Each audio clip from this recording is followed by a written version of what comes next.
When someone seeks financial advice about planning for retirement, starting a college fund, or deciding how to invest their money, they look for a financial planner. Finance deals with how money is raised and invested. Public companies like Apple sell shares of stock to raise money to operate the business. Financial analysts help companies, while financial planners help individuals make choices with their money that will lead them to increase profits and a financially secure future. We help our clients achieve their goals from everything from funding their children's education to how they're going to retire and everything in between. I actually started off in public accounting. I'm a CPA by training, and I worked at what's now called Ernst & Young for 3 years. Loved it. Great 3 years. Then it was time for me to go start something else. And my father had a business in selling tax shelters to mostly physicians and doctors. Brought me in. I didn't want to work for my dad. I wanted to do it on my own. I didn't want my dad helping me. And he finally said, let's just give it a year. Let's try. I walked in. He handed me a phone book. Said, start calling doctors, and I quit that afternoon. He convinced me to come back, and my dad's just an amazing person. And he said, Kevin, I think the tax shelter thing is dying. Let's figure out what we want to do. I'll let you lead the way. I'll support you all the way. And financial planning wasn't even a term back then. But we talked about helping people manage their assets and achieving their goals. And we started then, me, my dad, and one other person. To become a financial planner, think about a college degree in business, accounting, statistics, or finance. What's really interesting is that here we decided to train everybody from scratch. And so Elizabeth came in, she had an economics minor, but her major was actually not even in this field at all.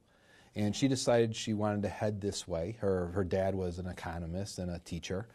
And she'll sit with me as what's called a paraplanner for almost 5 years before she becomes a junior financial planner, then eventually a senior financial planner. To be a successful financial planner, you'll need to know about problem solving along with having people skills. You'll need to explain complex mathematical concepts to your clients in layman's terms, so you'll need excellent communication skills. Well, the CPA obviously I got when I was at Ernst & Young. The other one is CFP for Certified Financial Planner. Back when I took it, it was a pretty not so difficult test. Today, it is one of the hardest tests you could take. I mean, the pass rate is just a little over 50%. So I believe it's even tougher than the bar and tougher than the CPA exam at this point. I actually started off in college wanting to become a video producer. And more I was doing it and practicing it. I thought I liked the business side of it, so I wanted to do the management side of television.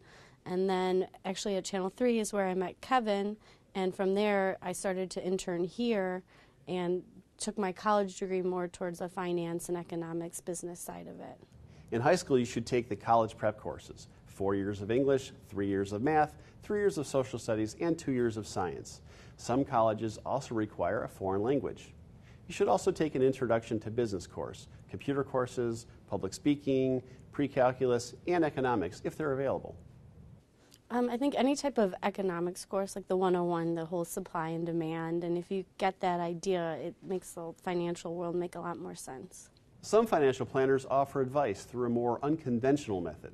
The television was being at the right place at the right time. I was very, very involved in helping to build what we call the new Ronald McDonald House. It's like 10 or 15 years old now.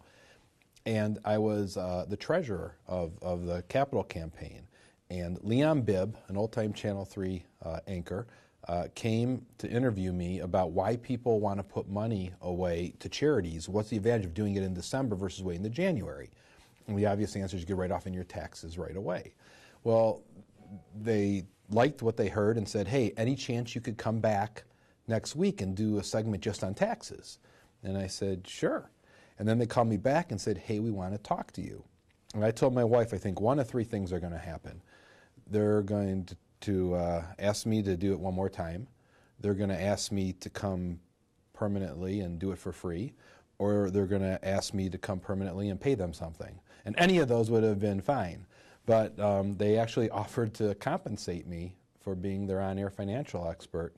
And 17 years later, I'm still doing it. So, how much money do financial planners make? In 2008, the average yearly wages of financial planners were about $100,000. Their earnings are based on the level of their work and their client base. In 2008, there were more than 250,000 financial planners working in the United States.